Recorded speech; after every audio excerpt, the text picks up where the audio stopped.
자, 이동호의 창구TV 구독자 여러분 안녕하세요. 반갑습니다. 이동호 인사드리겠습니다.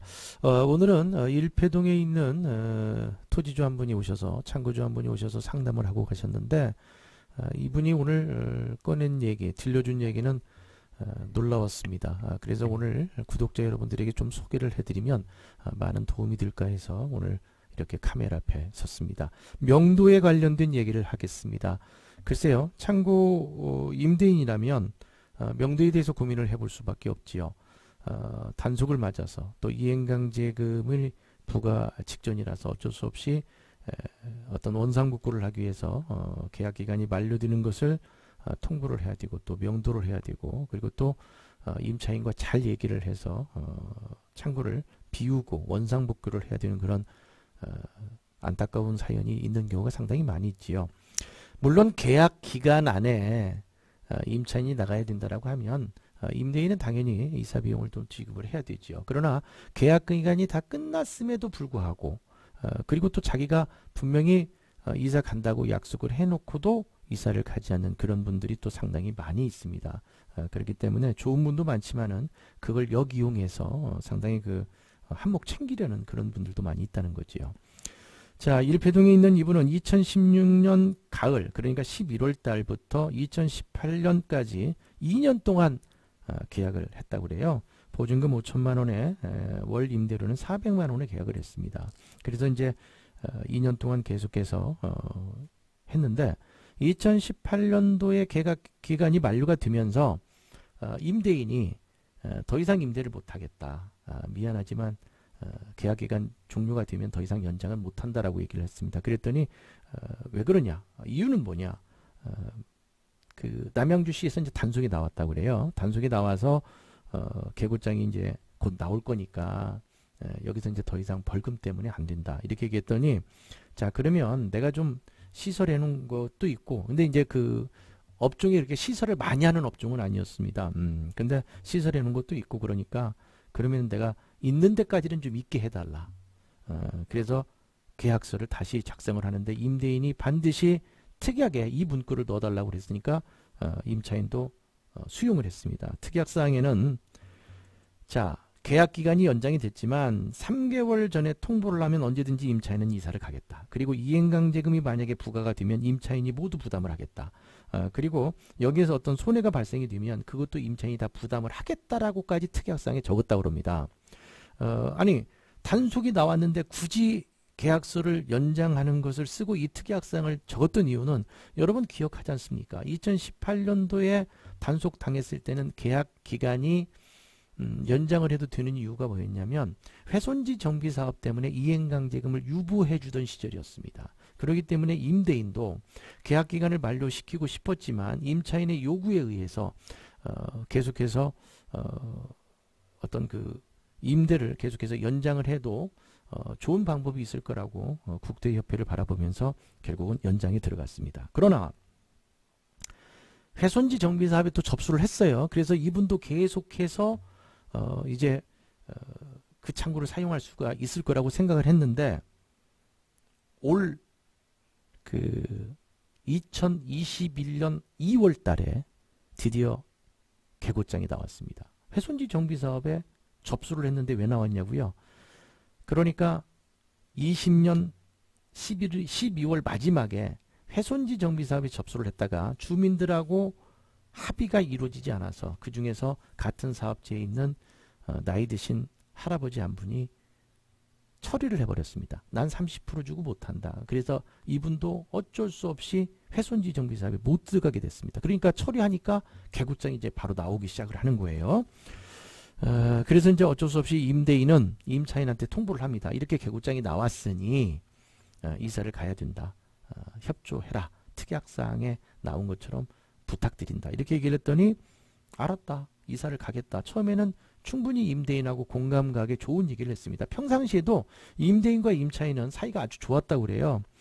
그래서 그래도 뭐 이사 비용은 조금 생각을 해드리겠다. 그래서 처음에는 임대 기간 뭐 이렇게 특약사항을 썼어도 그 한 300만 원까지는 지급을 하겠다. 이렇게 얘기를 했다라고 그럽니다. 그래서 오케이 하고 쿨하고 이제 알아보러 다닌다. 이제 이렇게 얘기를 했는데 다른 부동산을 통해서 새로 이사 갈 곳을 알아보더니 300만 원은 너무 적다. 600만 원을 달라. 그래서 임대인이 뭐 자꾸 이렇게 사람이 바뀌는가 해서 뭐 알았다. 600만 원 주겠다. 이렇게 또 얘기를 했다고 그래요. 그러더니 또 며칠 지나서 또 1000만 원을 요구를 하더랍니다.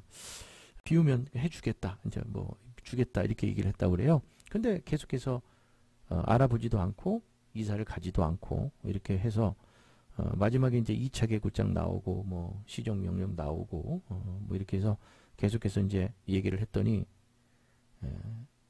반응이 없다라는 거예요. 움직일 생각을 안 한다는 거예요. 어쩔 수 없이 뭐 부랴부랴 내용 증명을 보내고 이렇게 얘기했더니 결국 이제 반대로 돌아오는 것은 이사 비용을 4천만 원을 최종 요구를 합니다. 임차인이. 그러니까 내용 증명을 보냈더니 4천만 원을 또 요구를 하기 때문에 결국은 이제 명도 소송을 임대인은 결국은 500만 원의 수임료를 내고 변호사를 사서 명도 소송이 들어갑니다.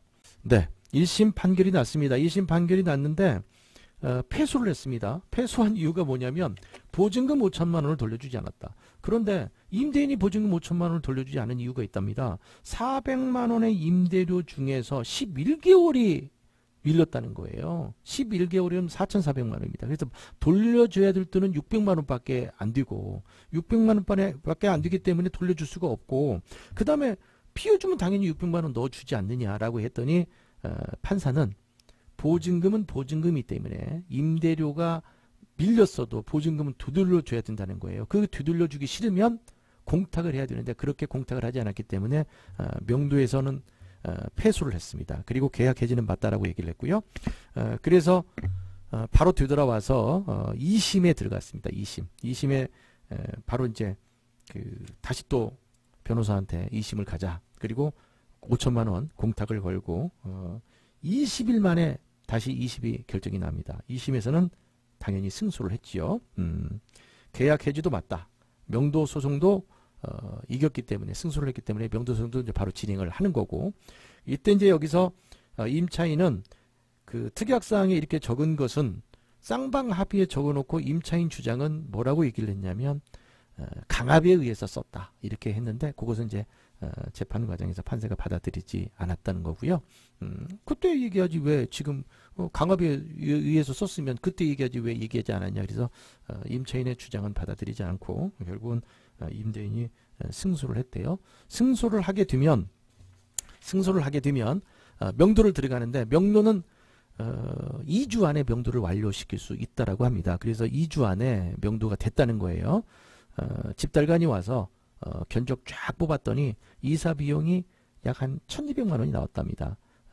그래서 만약에 임차인이 이사 가지 않으면 그 이사 비용 그 임대인이 집달관 사무실에다가 지급을 하고 추후에 청구를 하면 된답니다. 그래서 임차인한테 마지막 통보를 했더니 자기가 부랴부랴 다른 곳으로 이사를 갔다고 그래요. 그래서 이사를 다 가고 난 뒤에 이제 그 건물을 열어보니까 아주 조금의 물건을 남겨놓고 갔다고 그래요. 자전거 한 대, 냉장고 조그마한 거 한 거, 그 다음에 이제 뭐 의자 하나 정도 이렇게 남겨놓고 골프 가방도 이렇게 좀 하나 남겨놨다고 합니다. 그러니까 뭐 이제 임차인은 또 나름대로 억울하니까 이 조금의 어떤 물건을 좀 남겨놓으면 네 맘대로 뭐 물건을 치울 수가 없겠지. 임대인 뭐 당신 맘대로 치우면 뭐 절도겠지. 이제 이렇게 됐겠죠. 그러니까 또 임대인은 이거를 갖다가 집달관을 시켜서 보관 창고에 3개월 동안 3개월어치의 어떤 보관 비용을 주고 그리고 그 물건은 보관 창고에 넣어놓고 그 다음에 임차인한테 통보를 했지요. 그랬더니 임차인이 바로 그 다음날 보관료 한 달 거 되고 그 다음에 이제 찾아갔다고 그럽니다. 그리고 이제 그 보관료는 다시 이제 되돌려 받았다고 하는 건데요. 지금도 소송은 진행 중에 있다고 합니다. 아니 승소하고 명도가 다 끝났는데 무슨 소송이 진행 중이냐. 임대인이 너무 억울한 거예요. 그 과정에서 감정이 너무 상했던 거예요. 그 좋았던 사람이 계약서 그렇게 같이 쓰고 조금만 더 써게 해달라고 해서 어떤 그 임차인의 요구를 다 들어줬는데도 불구하고 마지막에는 정말 그 자기가 생각하지 않았던 금액을 요구를 하고 끝까지 중간에 합의를 보려고 그랬답니다. 재판 중에서도 그래 내가 당신이 요구하는 거 내가 반까지는 들어주겠지. 그렇게 해서 현금을 갖고 계속해서 이사 비용 갖고도 했는데 끝까지 임차인은 싸웠다고 그럽니다. 그리고 합의를 하지 않았다는 거예요. 그래서 지금은 이제 임대인이 손해배상 청구까지 이제 들어갔습니다. 그래서 변호사 비용 약 한 2천만 원.